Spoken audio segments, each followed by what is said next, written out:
Good morning. Welcome to the Long Live Alternative Parties podcast. Free Press Media Press Inc., an alternative parties books publisher, sponsors this podcast. I'm Andrew Bouchard. Welcome to Long Live Alternative Parties podcast. Today, friends, we have another exciting guest on this podcast. He is from a state that is fond to my heart, a state I used to live in, South Dakota. And specifically, he lives in Sioux Falls, South Dakota, and I lived there for a couple of years in elementary school. That was a long time ago in my case. So he has a lot of interesting stuff he's done in his life. He's an election reformer, and he's going to talk to us about the various election reform efforts he has participated in over the years. So welcome to the podcast show. Thank you, Andrew. I'm happy to be here. We are glad to have you. And if you could please give us an introduction to yourself, a brief biographical sketch, we'd appreciate it. Yeah, I'm a fourth generation South Dakotan, and I was born into a family business, and I worked in that business most of my professional life, and then I got into trying to make government better. Back in the 1990s, some of us who were involved in our community got frustrated with the way city government was so ineffective, so that was my first effort was developing a home rule charter for our city of Sioux Falls. Awesome. We are looking forward to talking with you about the various reform activities you've done over the years. Speaking of home rule charter, first, if you could please define that to us. What does that mean specifically? Well, most states have by statute, tell a city or a town how to operate, and they have statutes in place that give a lot of rules and regulations for how a city should govern itself. But many states in their constitution also allow municipalities to draft their own charter and have better control of themselves. So we did that in Sioux Falls. Our state constitution in South Dakota permitted us to develop a home rule charter. So we developed one and changed the form of government so it's much more effective, more responsive, and it's resulted in many ways with the great success the city of Sioux Falls has achieved in the last few decades. Okay, so what are the advantages of the home rule charter versus the other types of organizing the city? Basically self-governance. You, on a local level, can decide how you want to govern yourselves, rather than having somebody from the state capitol tell you how it's going to be done. So it's self-rule. Okay. And how did you get this passed? What effort did you have to do? Our audience are many reformers themselves, and they're in the trenches getting things passed, so they could use any advice or wisdom you have. It would be appreciated. Well, I've tried to change various types of government in where I live, and I've never been successful changing it from within. We had to come from outside, so we passed a petition, which was allowed, to pass a petition and put to a vote of the people a change in the form of government. And it was a heated campaign. We were fighting City Hall all the way. We prevailed by the thinnest of margins. But now I think the whole city is so glad and no one's looking back longingly for the old system. Oh, good. So you fought City Hall and you won? We fought and we won, and that's the only way I've ever had any success in trying to change city government is over their dead bodies. Oh, wow. Awesome. So it was through a petition process through the state. So South Dakota has ballot initiatives? That particular initiative was just within the city, but yes, okay. Our state, South Dakota, is actually the first state in the nation to adopt direct democracy back in the 1890s, I believe. It was. Yeah, our Constitution permitted citizens to put things on the ballot if they didn't like what the legislature was up to. So we've been doing it ever since. And legislatures over the years don't like it, but we have a very effective direct democracy. Okay. So when we were talking before the interview, you mentioned that Sioux Falls has grown a lot since I lived there. And when I lived there in the late 80s, it was, and maybe 90, I believe, was when I left around there, it was 120,000 people, and you told me there's 300,000 people now. So is this home rule charter good for all cities, do you think, or is it certain size cities that it can benefit? I believe you're better off running things on a local level because people know what's best for them. And so I'm a big believer in self-governance. And so depending on which state you're in and what the laws allow, I would look into a home rule charter. It's good for cities and it's good for counties. Okay. So I'm trying to picture how the home rule charter, how cities would be differently run than if they didn't have a home rule charter. How would Well, let me give you an example. Okay. The state of South Dakota, their statutes have 2 or 3 options for how you set up the governance of the city. You can have we had 4 city commissioners running our city, and Okay. they were separate and equal, and that was in accordance with state law. Well, we wanted a different system. We wanted a mayor-council form of government, and that Okay. wasn't spelled out in state law, so we created that and put it in place. Okay. So given that you chose the mayor-council system, why do you think that's better than what you had before the the system? Well, I was involved in promoting the community back in the 80s and 90s, and we couldn't get City Hall to take a firm stand in support of what we were trying to get done. They were just ineffective because they had 5 separate and equal bosses trying to run each their own little fiefdoms within city government. So we changed it to a centralized system where the mayor could speak for the city, and we've had much better cooperation and leadership from the city. Interesting. So it sounds ironic that a more centralized form of government can sometimes be more democratic than a less centralized form of government.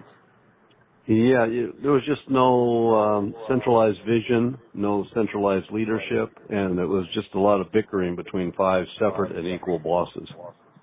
Sure. So it sounds like what happened when our country founded. When we first started get going, we had that Articles of Confederation, and it was too decentralized. So then they wanted more power in the federal government, and people debate how much power they should have today. But few people want to go back to the Articles of Confederation, so it seems like that's one example of how centralization can foster more democracy. That seems like a very good analogy. Excellent. So, but in addition to the Home Rule Charter reform, what other reforms have you participated in and potentially advanced in your career as an election reform advocate? Well, I'm always proposing changes in our city charter, just to make it work better, because in my background is in business, and in business you're never standing still. You're constantly trying to improve things and run them better. Sure. That's a little harder in government because the people in office tend to guard the status quo very rigorously. So that's been again, trying to work with the government to change it has been pretty frustrating. Other efforts I've been involved in. Right now I'm leading what's called South Dakota Open Primaries. We have a group of citizens around the state who are trying to bring a top 2 open primary election to the state, which is a great system.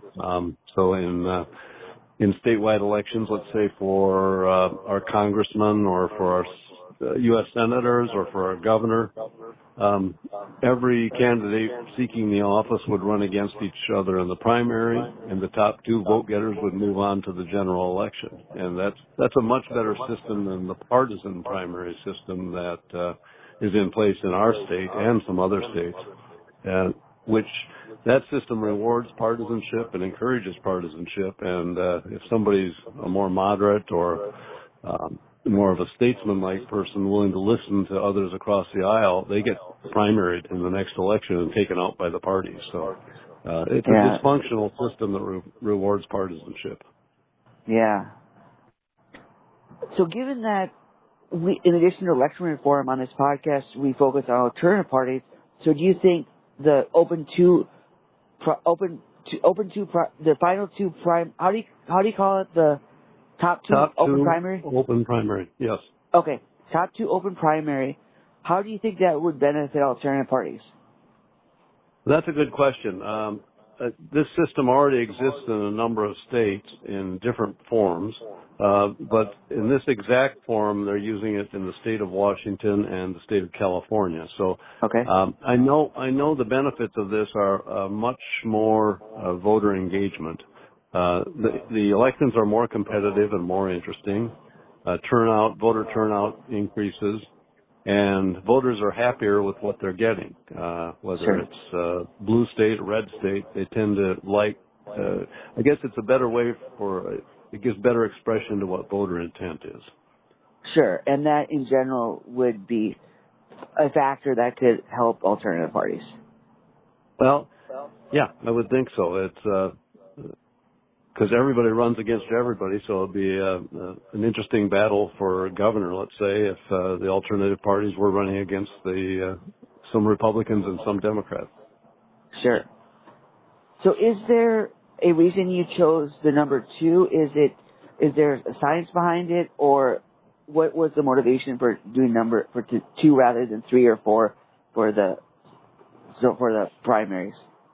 Well, that's where there's a number of different models that you probably know around the country, Yep. and like top 4 or top 5. We're a small state. We don't have that many people running for many offices, so we just copied the system that was in place in Washington and California because that's kind of the granddaddy of them all. It was, I think, put in place in Washington in the 1980s, and I may not have my dates right, but it was put in Washington quite a while ago and in California, and it's worked really well there. So we just copied what they had done. Okay. So California and South Dakota are very different in size. So you think this is something that could work in states of different sizes? Yes. We're not only different in size, we're very different in politics. I mean, California is very blue and South Dakota is very red. So, yeah. But we think it'll give just the opposite results. We don't think it'll necessarily hurt the Republican Party in South Dakota, and it hasn't hurt the Democrat Party in California. It just benefits the voters and gets more competition. Ultimately results in better elected officials who are properly motivated to appeal to all the voters and not just a partisan few. Sure. So are you doing the same strategy with this that you did with the home rule charter of getting it on the ballot as an initiative for the citizens to vote on? Yes, we are. We need 50,000 signatures, and in South Dakota that's hard to do. There aren't that many people, 800,000 people. We need 50,000 signatures on petitions and file that by May 7th. We're currently at 41,000 signatures, so we're well on the way, and we think we're going to get it done. And then voters will get to decide in November whether they want a top 2 open primary going forward. Wow. So it's very imminent, your state's decision on this. Yes. Yep.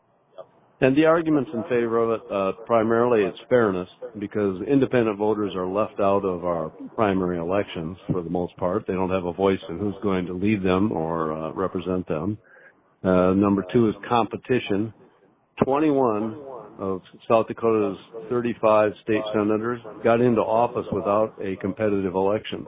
They basically are political people that were appointed by their parties in generally the Republican Party in our state. So we want more competition. We want them to have to appeal to all voters and not just their party.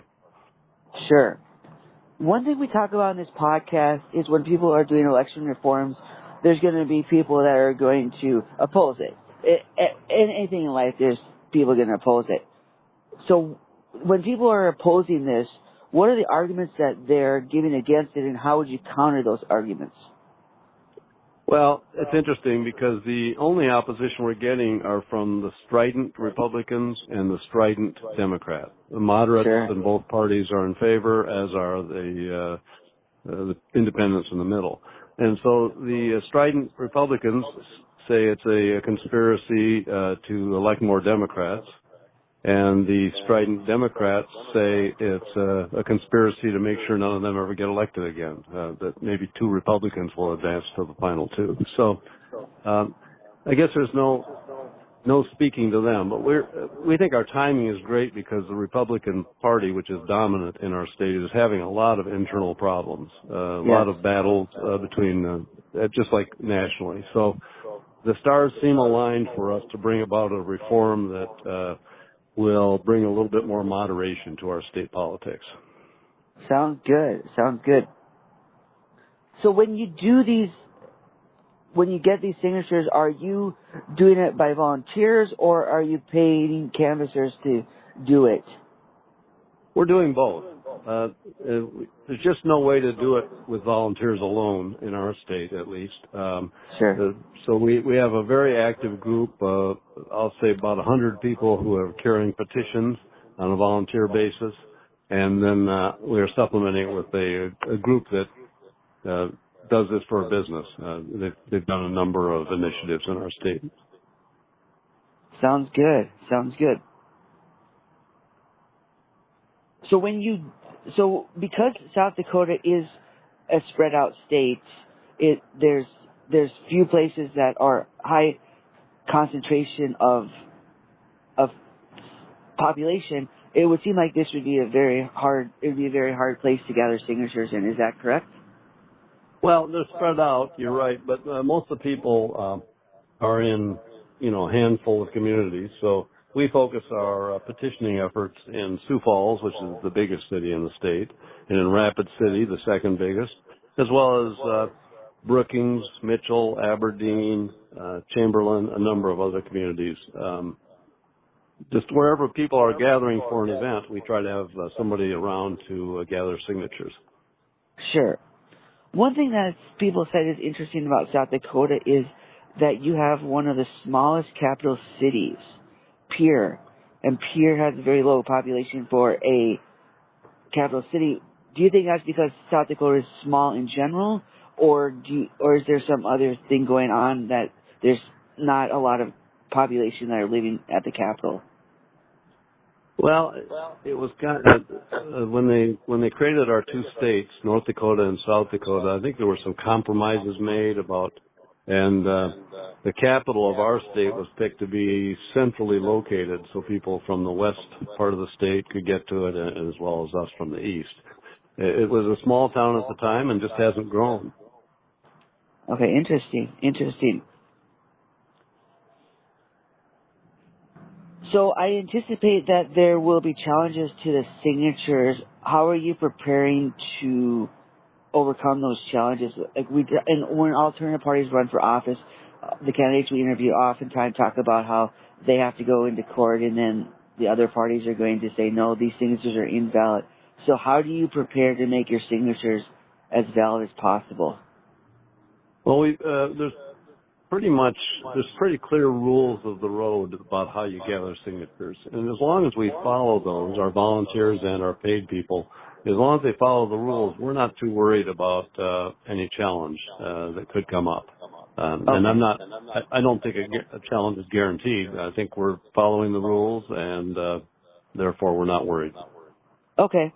So I know South Dakota is different than other states. What are some of the rules that if people listening to this podcast are going for nonpartisan campaigns or partisan campaigns, what are some rules that they need to follow? I'm not sure I follow what you're asking.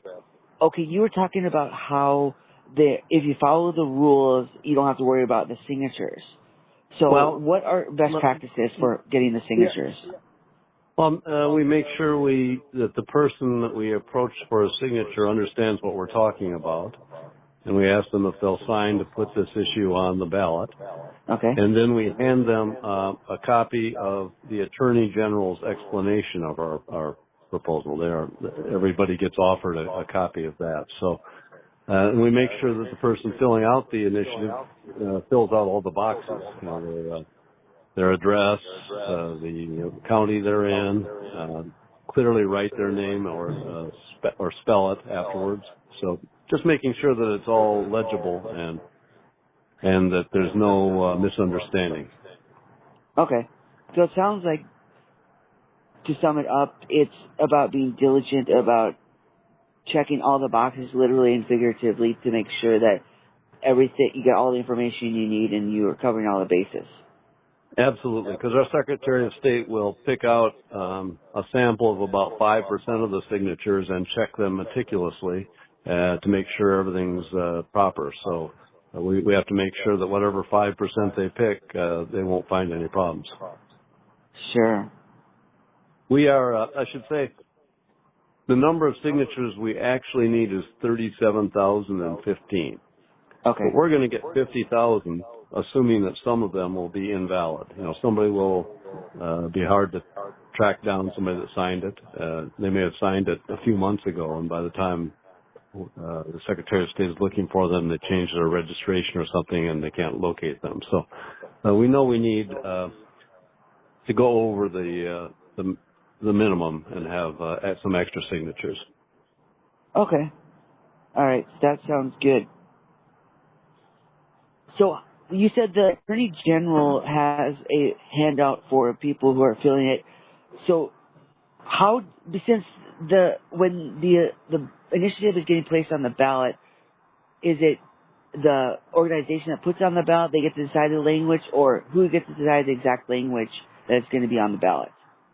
Well, we submitted our language to the state last year that we wanted to for our initiative.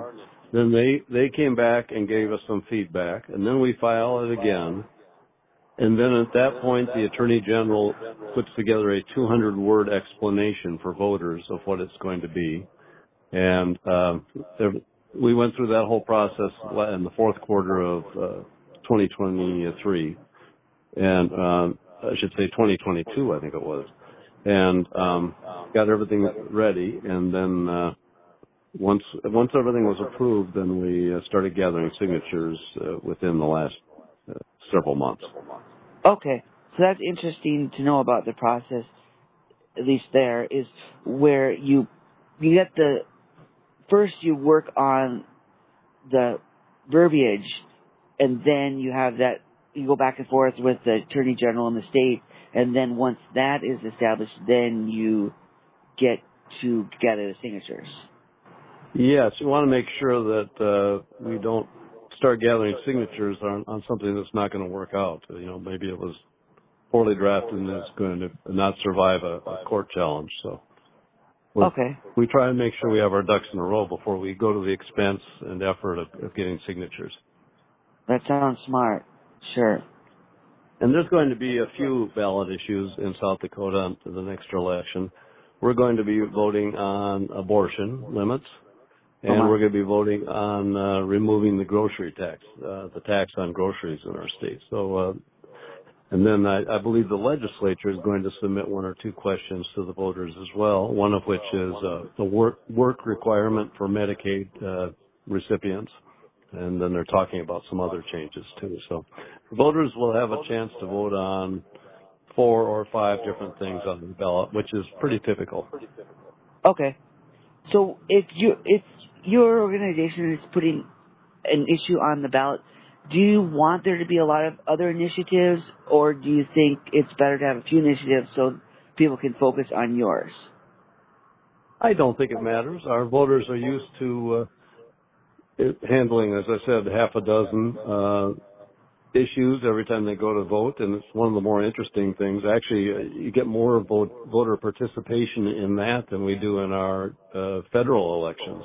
So it's kind of interesting. People like being able to express their vote, their voice on interesting issues. Sure. And if this is implemented, when it's implemented, we'll be optimistic. Is it going to change is it going to cost any more, or is it going to be the same cost as governing elections right now? The only increased cost that's projected would be we'll have more people voting in the primary election, so we'll probably be they'll have to print more ballots. But offsetting that is there will only be one ballot. It'll be the same ballot for everybody, because whether you're a Republican an independent or a member of an alternative party, you'll get the same ballot. Sure. Sounds good. What I found you through the issue of approval voting. If you care to share about that reform, we also hear what you like to say about that. Yeah, like I say, I'm always working on trying to make government work better, and there are better ways to run our elections in South Dakota. So I've been advocating ranked choice voting and approval voting, especially for local elections. In the city of Sioux Falls, when there's a mayor opening and the incumbent is precluded from running again because of term limits, we often get 6 or 8 candidates vying for the election, and we use plurality voting, which doesn't always produce the best results. You can have a lot of cancellation effects, wiping out the best candidates. So approval voting would be a better system, and that's in place in Fargo, which is the biggest city in North Dakota, and I believe it's also in place in St. Louis. And there you just vote for every candidate you approve of. If, let's say there's 6 people running for mayor, and I like 3 of them, or I know 3 of them, I could vote for all 3. And if I just want to vote for one who's my favorite, I can do that as well. And it's very simple to add up the votes at the end, and the candidate that is approved of by the most voters wins. So often the winner is a very popular winner with everybody. Sure.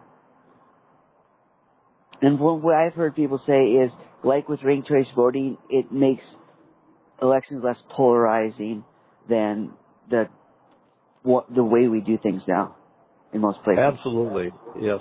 And one of the benefits of approval voting over ranked choice voting, you don't have to change a thing in your voting systems. You basically just allow you just count more than one vote from each person. But it doesn't require any change in the voting hardware, software, or systems. So I take it the election administrators will be fond of that. They won't have to do much different.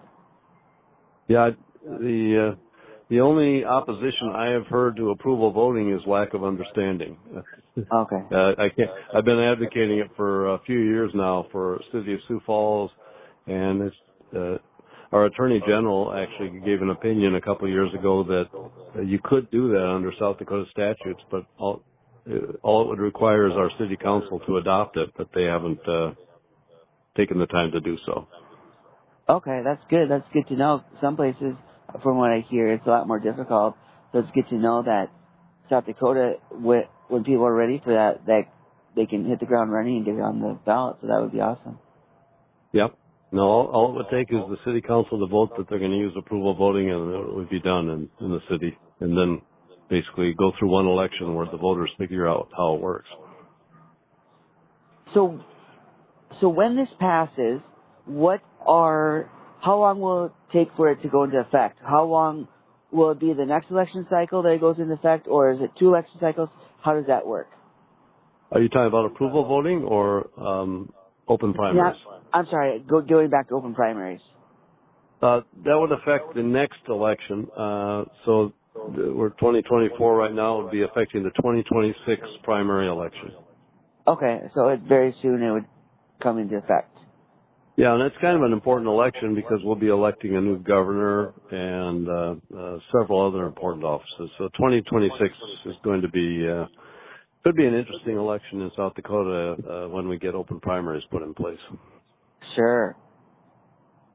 So, Joe, how can our audience support you and your reform efforts? Well, we're always looking for funding and support on, we have a Facebook page, South Dakota Open Primaries. Okay. And you can contact us through that. All right. So your Facebook page is the best place to go. Yeah, SD Open Primaries. And, all right, perfect. I'm sorry, go ahead. No, that's it. That would be, right now we're just working hard to get signatures, and that's an in-state effort. So listeners in South Dakota, if they're interested, can get a hold of us. But people from out of state, a little financial support would always be appreciated. Okay, so there's a place they can go on the Facebook page to donate? They can link to that, yes. Okay, perfect. Sounds good. We like what you're doing, Joe, so we appreciate that you gave us your time today to talk to us about what you've done in the past and what you're doing currently to reform our system. Well, thanks, Andrew. I believe that, especially in a state like South Dakota, an individual can make a difference. And I can't do much about Biden versus Trump or some of the national issues, but I can make a real difference locally by looking around and trying to make things a little bit better. So I've been practicing that for a few decades now, trying to make things a little better near my home. All right, perfect. Awesome. So we wish you all the best in your efforts to make South Dakota have top 2 open primaries and everything else you do in election reform and in life in general. Thank you, Andrew. All right, take care and all the best. Bye.